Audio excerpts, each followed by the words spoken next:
Hola, buenos días, buenas tardes o buenas noches. En la clase de hoy nos toca analizar una articulación realmente muy compleja y muy interesante, tanto desde el punto de vista anatómico como biomecánico, que es la articulación de la rodilla, que ahí la tenemos en primer plano en la pantalla. Rodilla derecha, vista desde adelante. Como siempre, cuando analizamos una articulación, vamos a empezar a ver los huesos que la componen, luego los ligamentos y otras estructuras que ayudan a la estabilidad articular, por lo menos las estructuras más importantes, y a posteriori vemos los músculos que tienen acción sobre la articulación, sus inserciones y los movimientos que permiten. Así que vamos a comenzar entonces con los huesos. Si nos preguntan, así rápido, en frío, bueno, ¿qué huesos forman parte de la articulación de la rodilla? Claramente el fémur, de eso no hay ninguna duda, ahí lo estamos viendo pintado en verde.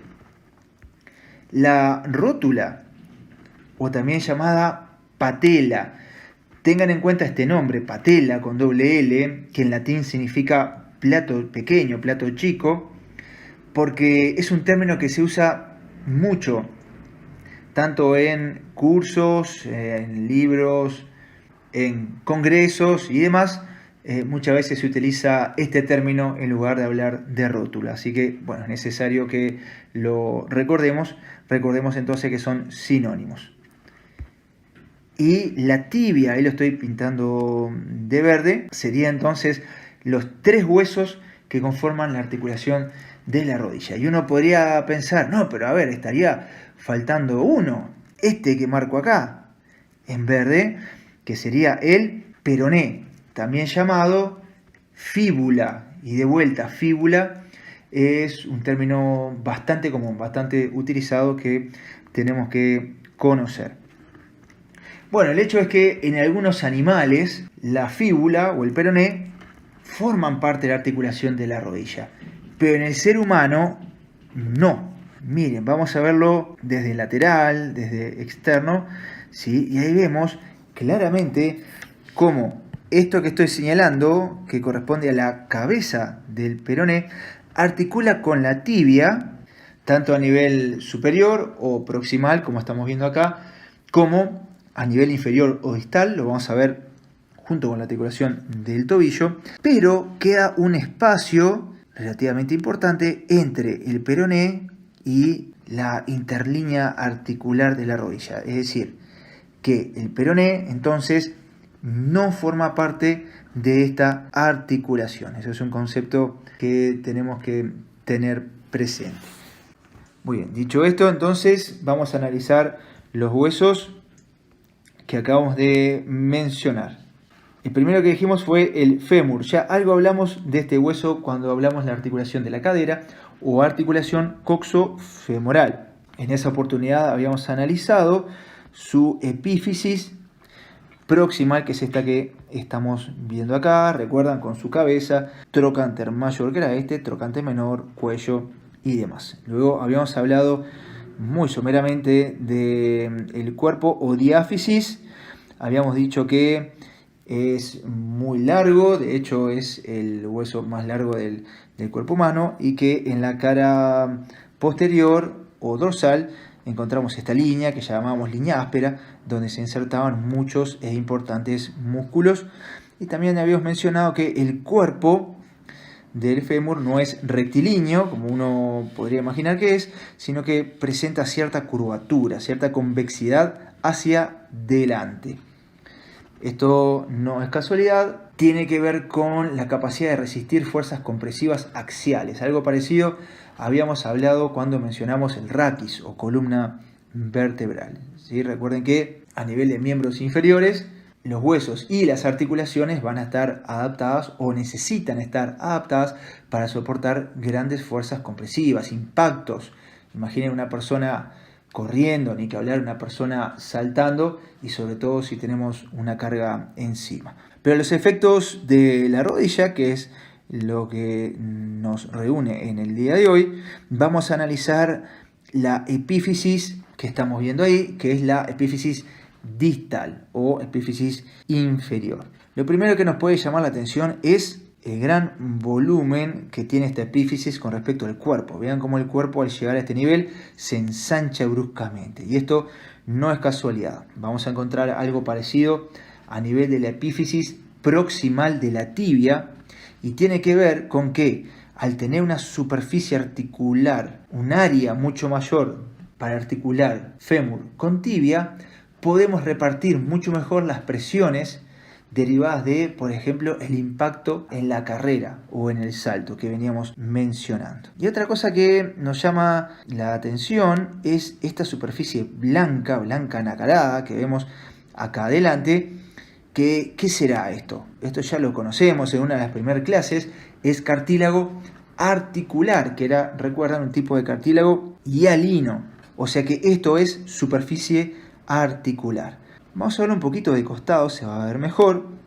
Vean cómo en el centro tiene una suerte de surco, está más hundido, por decirlo de una forma, en el centro, ¿sí? Mientras que hacia los costados, hacia un costado y hacia el otro, forma dos vertientes, una vertiente lateral y una vertiente medial. En definitiva, recuerda la forma de una polea. ¿Recuerdan aquellas articulaciones de artrosis en donde una de las superficies articulares tenía forma de polea? Bueno, ¿cómo se denominaban esas articulaciones? Articulaciones trocleares, dado que troclea significa polea. Bueno, justamente por eso a esta superficie articular de la epífisis distal del fémur le llamamos superficie troclear, o también se le denomina tróclea femoral. Bien, si nosotros vemos desde debajo,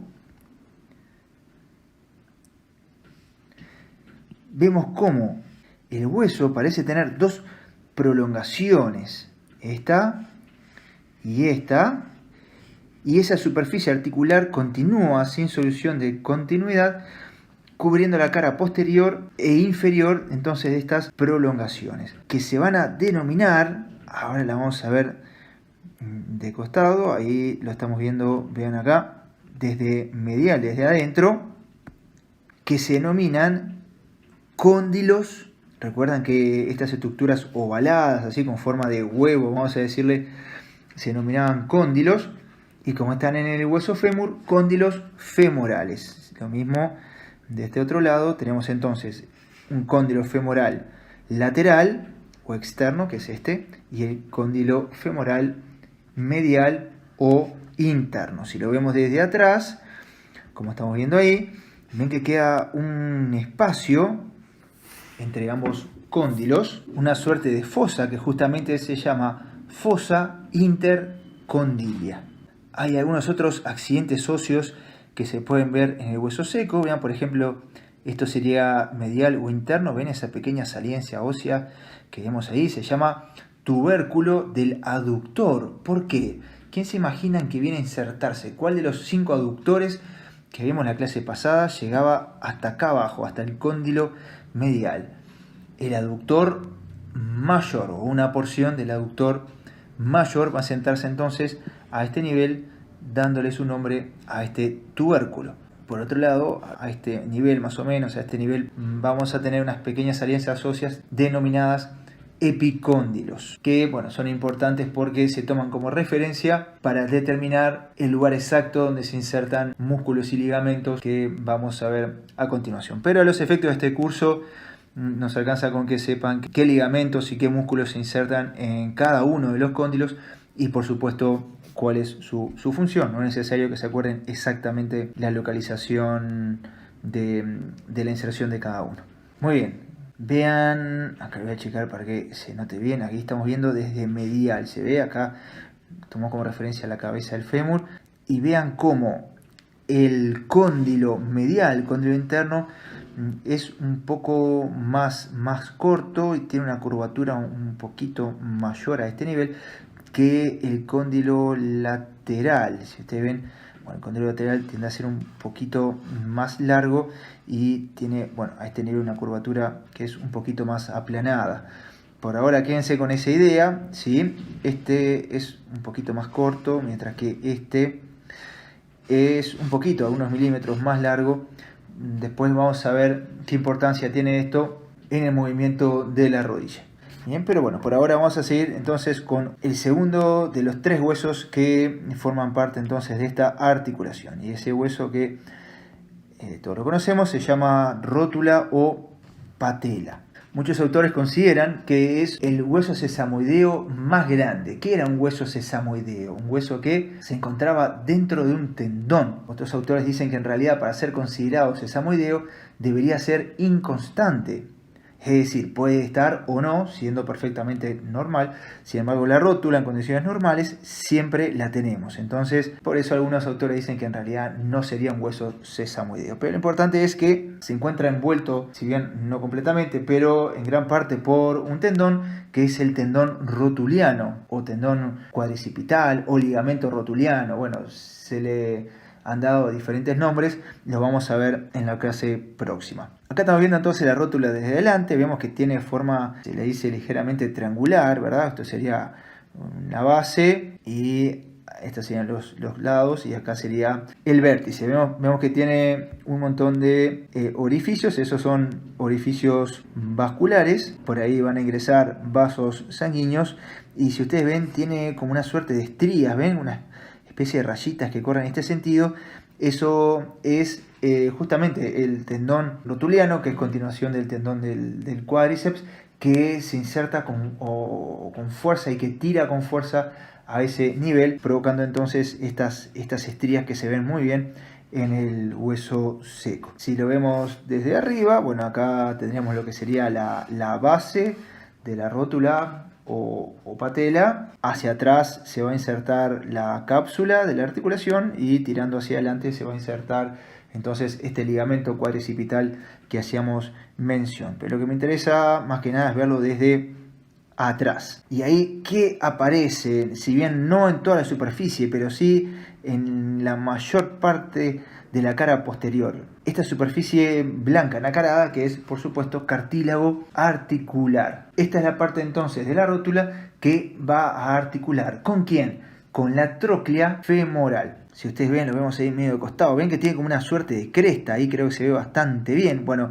esa cresta justamente va a calzar, por decirlo de alguna forma, en la garganta, en ese surco medio que tenía la polea o la tróclea del fémur. Este cartílago es bastante grueso, tiene unos 3 o 4 milímetros. Uno puede decir, bueno, 3 o 4 milímetros no parece gran cosa. Bueno, pero recuerden que el cartílago que recubre las articulaciones en general es fino, no es algo muy grueso, tiene algunos pocos milímetros. O sea que un cartílago de 3 o 4 milímetros es considerable. Tiene que ver con las fuerzas que va a soportar, de lo cual algo vamos a hablar en la clase próxima. Bien, volvemos para atrás. Entonces, si nosotros vemos, lo vemos ahí, creo que ahí se ve muy claramente.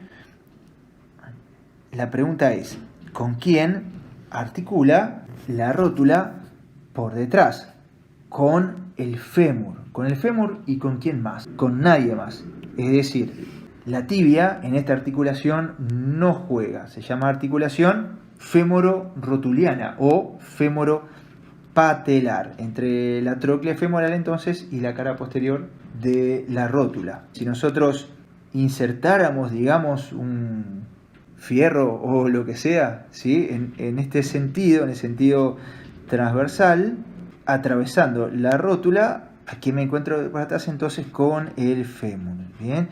De acá para abajo ustedes pueden decir, bueno, de acá para abajo, en la última partecita me estoy encontrando con la tibia. Bueno, pero recuerden que esta partecita, ese polo inferior llamado vértice de la rótula, no tiene superficie articular, o sea que no forma parte de esta articulación. Ese es un concepto importante a retener.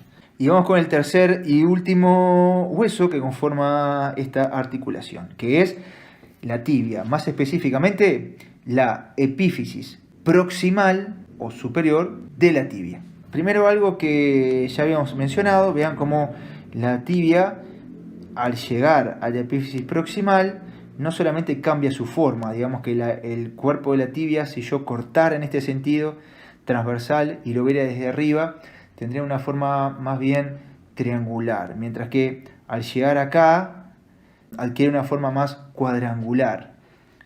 Pero además vean cómo se ensancha bruscamente y aumenta su volumen.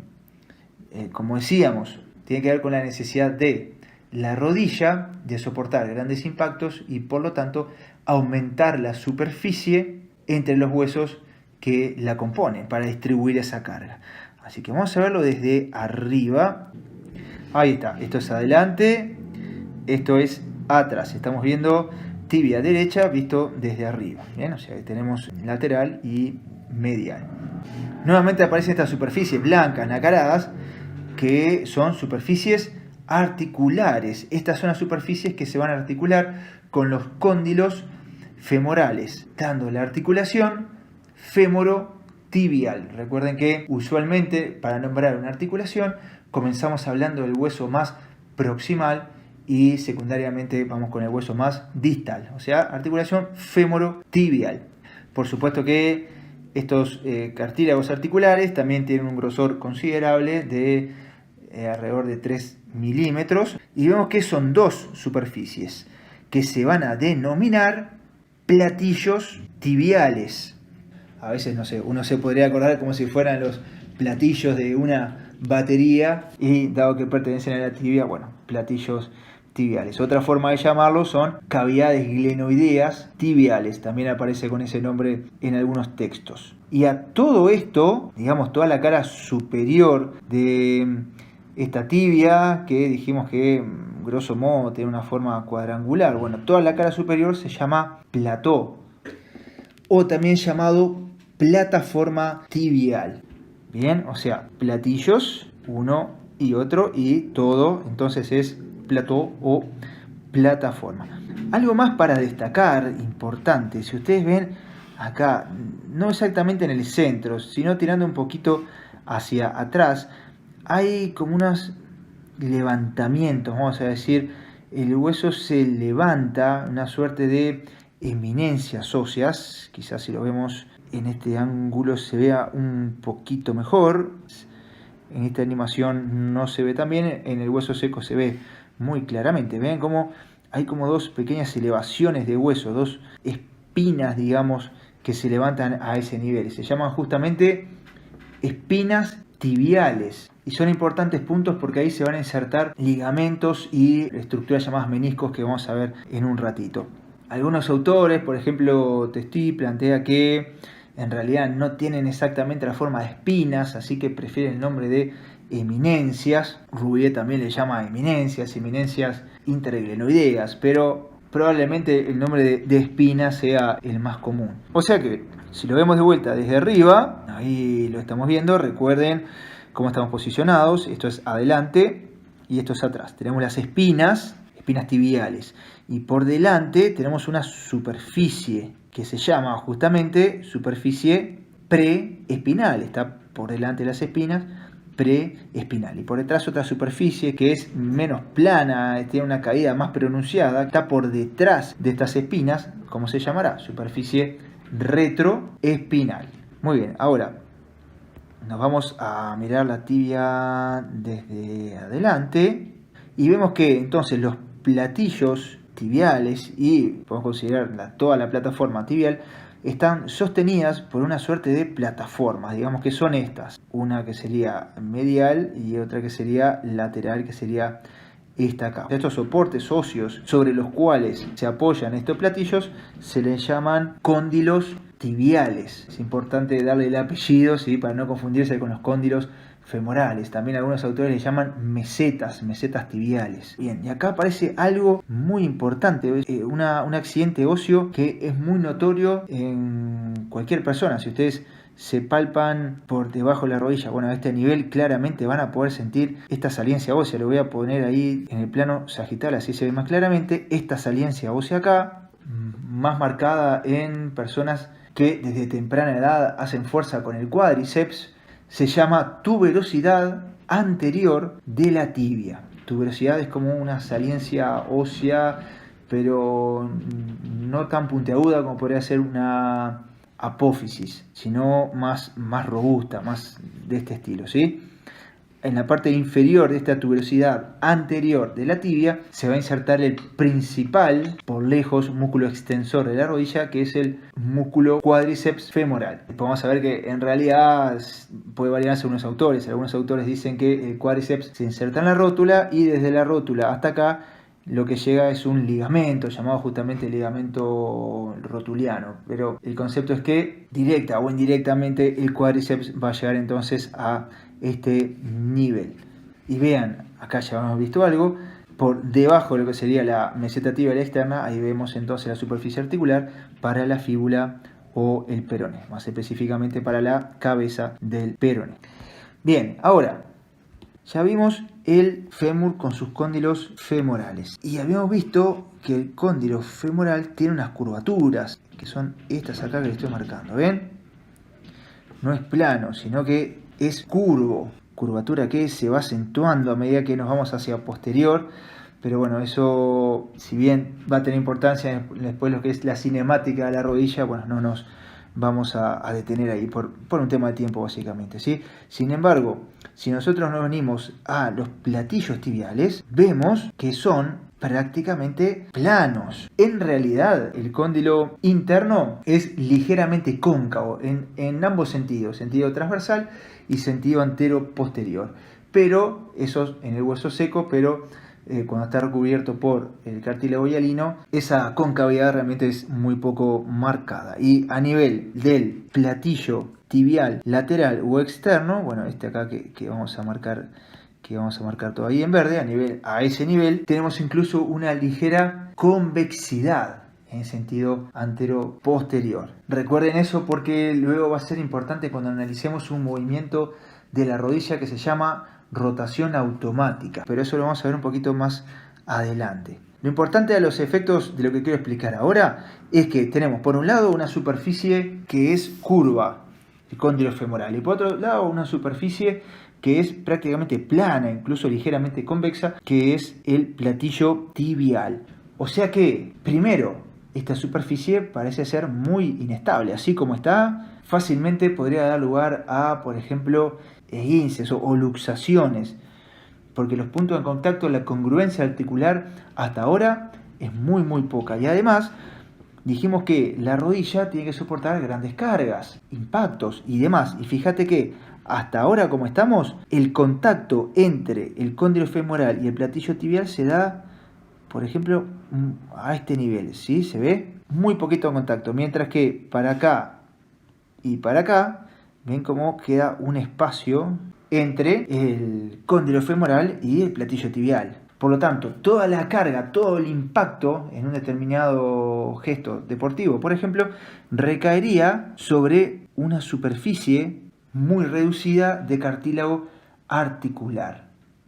Entre otras cosas, esto llevaría a un desgaste precoz de esa zona del cartílago. Bueno, entonces, ¿cómo hacemos para solucionar este problema? Es decir, mejorar la congruencia articular y además repartir las presiones en una superficie mucho mayor. Bueno, ahí aparecen unos actores que todos conocemos, todos los hemos escuchado nombrar, que son los famosos meniscos. Tengan en cuenta que la rodilla no es la única articulación que tiene meniscos, pero sin duda que son los más conocidos, también por lo que tiene que ver con sus frecuentes lesiones en algunos deportes como en el fútbol. Ahí los vamos a ver. Bien, ahí aparecieron, los estoy pintando de verde. Tenemos entonces un menisco, ese que está señalado ahí en verde, que es el menisco lateral o menisco externo. Y del otro lado tenemos un menisco que es medial o menisco interno. Si ustedes ven, entre ambos se establece un ligamento que se llama ligamento transverso de la rodilla. Eso estamos marcando ahí en verde. Bien, bueno, lo que vamos a hacer es sacar la rótula, es sacar el fémur por arriba. Sacamos estos que son los ligamentos cruzados. Y entonces vamos a verlo desde arriba. Recuerden, rodilla derecha. Y si ustedes ven, ahí lo vemos, ese es el externo. Entonces, tiene forma de media luna, forma de croissant, a veces aparecen en algunos textos, ¿verdad? Ven que tienen estas extremidades que se llaman cuernos, ¿sí? Se denomina así, cuernos del menisco, y un cuerpo. Y forman una suerte de cuña, si ustedes ven, ahora vamos a ver un video, va a quedar mucho más claro, pero la parte, digamos, externa del menisco es más gruesa, mientras que hacia adentro se va afinando hasta terminar en un borde filoso, entonces cubriendo, digamos, ese espacio que quedaba entre el cóndilo femoral, que tenía esa forma curvilínea, y los platillos tibiales, que tenían una forma mucho más plana. Entonces, una de las funciones de estos meniscos es que aumenta la congruencia articular. Como regla general, recuerden que los cartílagos no están irrigados, y estos cartílagos no sean excepciones. O sea, en términos generales podemos decir que los meniscos no están irrigados, no les llegan vasos sanguíneos, excepto en su zona más posterior. Se llama zona roja, justamente, donde tienen una cierta vascularización derivado de una arteria que irriga la rodilla, que se llama arteria poplitea. Pero la parte más interna, digamos los 2/3 internos del menisco, son avasculares. Esto es importante, por ejemplo, en las lesiones. Cuando un cartílago en la parte interna, digamos a nivel de este borde interno, sufre una lesión, al no ser vascularizado, bueno, no se va a recuperar por sí mismo y va a determinar, por ejemplo, sacar ese pedacito de menisco que esté lesionado. ¿Cuál de los dos meniscos es el que tiende a lesionarse más? Bueno, el interno, por algunas fuentes que he leído, estadísticamente es el que lleva la mayor cantidad de lesiones. Bien, si ustedes ven, el menisco externo es más cerradito, forma casi una O, mientras que el menisco interno es más abierto y forma más, o tiene más una forma de DC. No sería demasiado relevante que nos acordemos a los efectos de este curso de esto, pero hay una mnemotecnia que resulta muy sencilla para acordarse, así que se las voy a mencionar, que es Citroën. Citroën, como la marca del auto, entonces con forma de C, el interno, con forma de O, el externo. Este tipo de mnemotecnias creo que ayudan. Yo me acuerdo de esta palabra, Citroën, y ahí ya no me olvido más cuál tiene forma de C y cuál tiene forma de O. Así que en ese sentido creo que las mnemotecnias son válidas.